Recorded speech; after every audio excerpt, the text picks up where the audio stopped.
están verde, ¿vale? Cuidado, estoy grabando ya, ¿vale? Uno.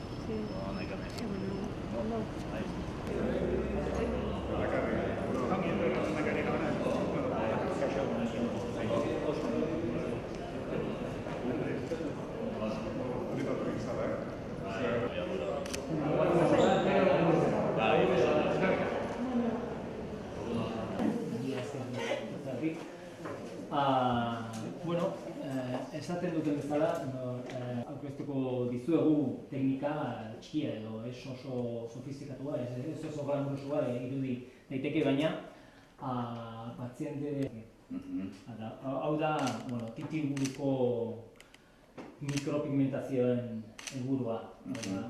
Gu, onkologia arloan egiten dugun da.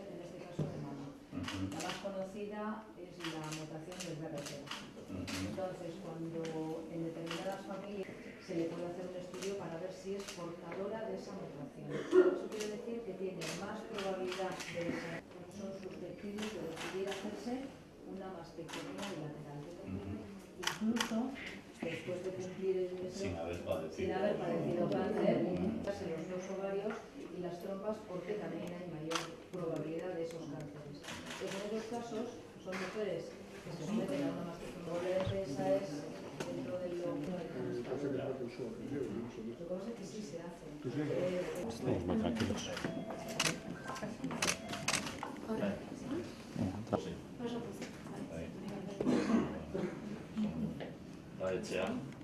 Etxean ere pozik ondo nagoenez, bere... Zenbat hau dituzu? Bi txiki. Txikiak harrapatu zituen, gertatu zenuen, eta... Baina, oso uste, ginen. Zenbat denbora egin zenun? Horrein den...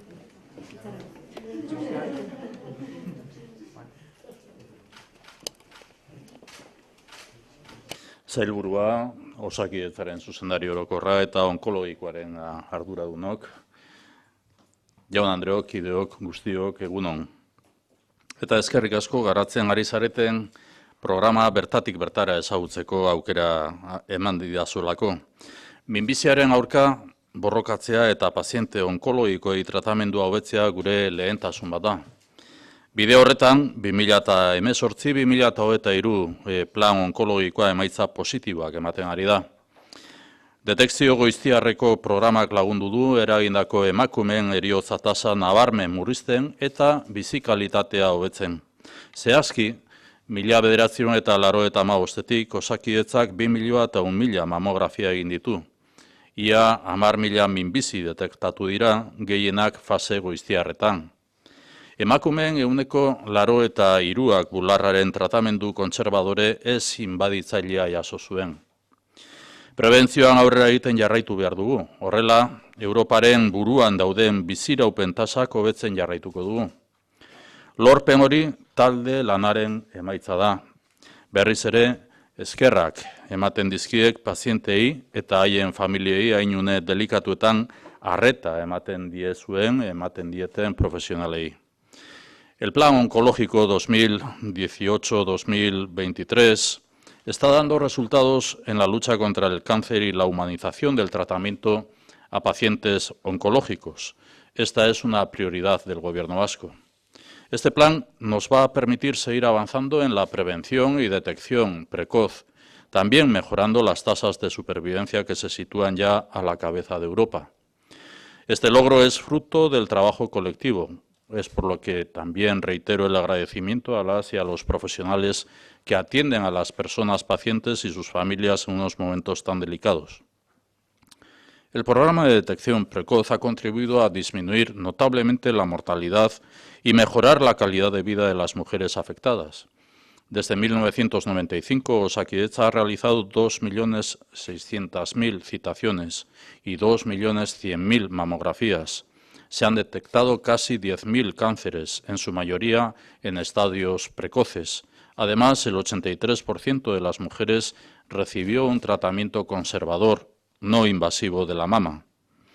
Gaur, aurrera pausu berri bat ematen dugu. Euskadin, urtero, 1.500 emakumei bularreko minbizia diagnostikatzen zaie. Horietatik 20-30 bitartean mastektomia bat behar dute.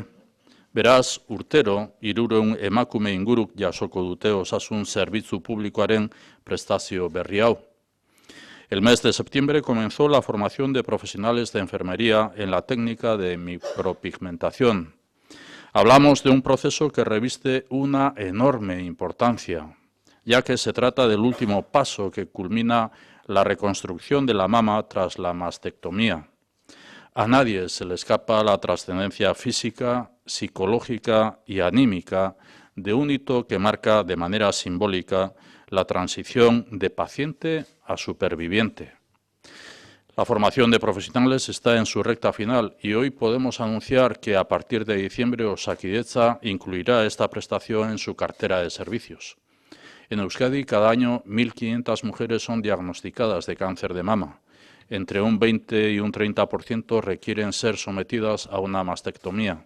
Por lo tanto, en torno a 300 mujeres se van a beneficiar cada año de esta nueva prestación del Servicio Público de Salud. Aurrera pausu berri bat da, gure konpromisoa mantendu egiten da eta egunez egun hobetzen jarraituko dugu herritarrei eskaintzen diegun zerbitzua.